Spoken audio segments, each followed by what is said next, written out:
The introduction of the Kiha65 allowed diesel express trains to be air-conditioned without a loss in speed, which was highly acclaimed on many non-electrified lines. However, during a time when the Kiha17 was still active on local trains, the lack of power and the aging of these trains on mountainous routes became evident, leading to increasing calls for replacements. In the early 1970s, as the nationwide Shinkansen network plan began to take shape, JNR was considering improvements to conventional lines to complement the Shinkansen. During this period, the practical application of 500 horsepower engines for DMUs was advancing, and plans were made for express trains equipped with these engines, capable of operating at 120 km per hour. Furthermore, an even higher class of super express tilting trains powered by gas turbines was planned.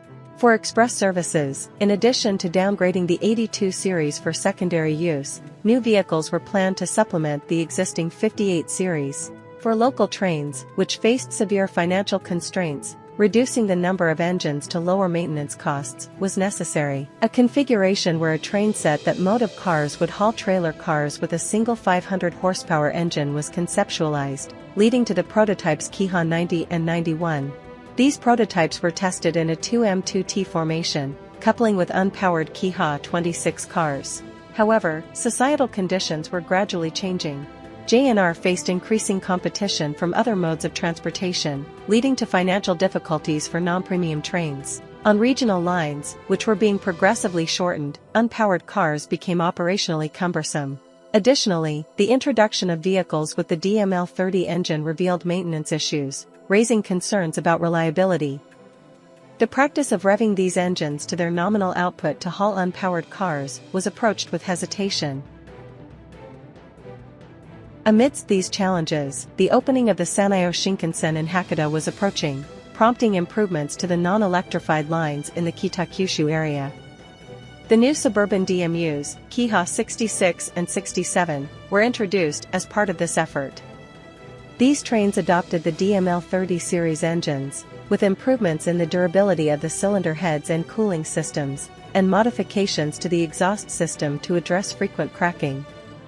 These changes lengthened the engine and increased its weight. To ensure reliability, the continuous rated output was limited to 425 horsepower, while governors adjusted the engines to produce 500 horsepower at 2000 rpm, effectively throttling back to the equivalent of the 4-notch setting on the Kiha65.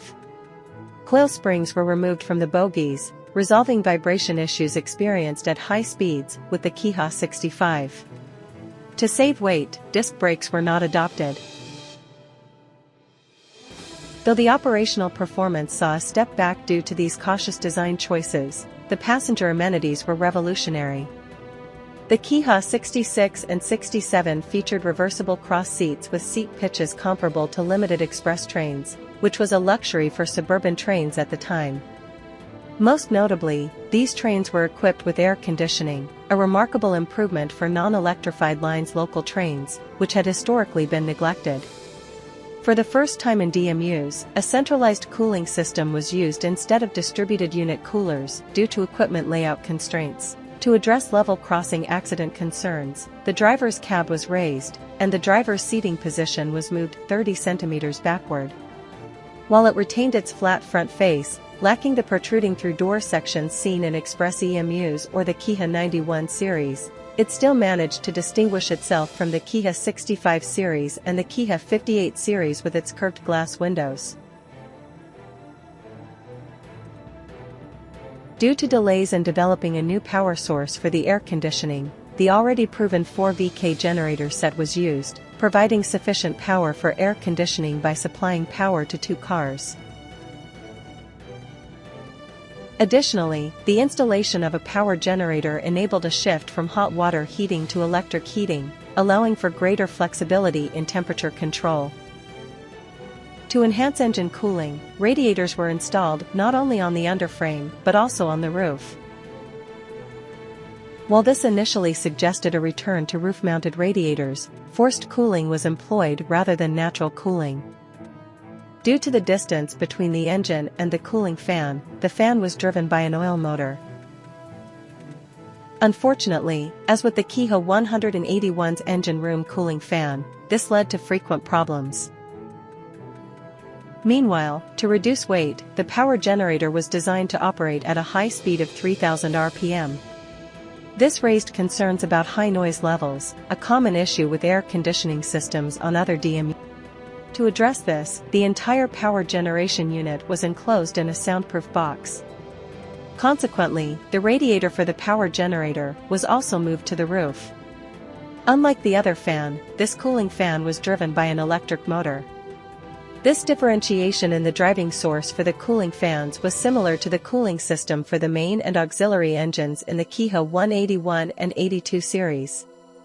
With radiators and their associated piping haphazardly arranged on the roof, the Kiha 66 and 67 series exuded a functional beauty that emphasized their status as diesel railcars. Despite soundproofing efforts, the power generator's noise was quite loud, especially when combined with the noise from the roof-mounted radiators, making the trains quite noisy when departing from stations. Due to inadequate sound and vibration insulation, there were reportedly complaints about being unable to hold conversations in the cabin during acceleration. Nevertheless, these trains with their innovative air conditioning system were well received, offering a level of performance far superior to the older DMH-17 powered vehicles, even with a reduced power output. They were used not only for rapid services, but also for express services, and their compatibility with older vehicles allowed for flexible operations through splitting and combining sets. An initial batch of 30 units was produced and all were deployed in the North Kyushu region, with expectations of nationwide deployment if successful. It seemed poised to become a new series of express or commuter railcars. However, the underlying issues with the DML-30 series engine, such as combustion, strength, and cooling, remained unresolved. Unlike the stable Kiha65 series, the new cooling system proved troublesome, leading to significant maintenance challenges. Combined with the decline of regional railways and the deteriorating financial situation of JNR, the nationwide deployment of these high-performance railcars never materialized. The operational experience with these powerful diesel railcars was inherited by GR Kyushu and contributed to the development of new diesel railcars. This led to the practical application of claw clutches without hydraulic drive losses and the adoption of high-performance direct injection engines. The Kiha 66 and 67 series themselves underwent a complete overhaul of their drive systems, resulting in the removal of the roof-mounted radiators. With a change in paint scheme, the sleek new appearance erased the rugged image the trains had upon their introduction as powerful diesel railcars.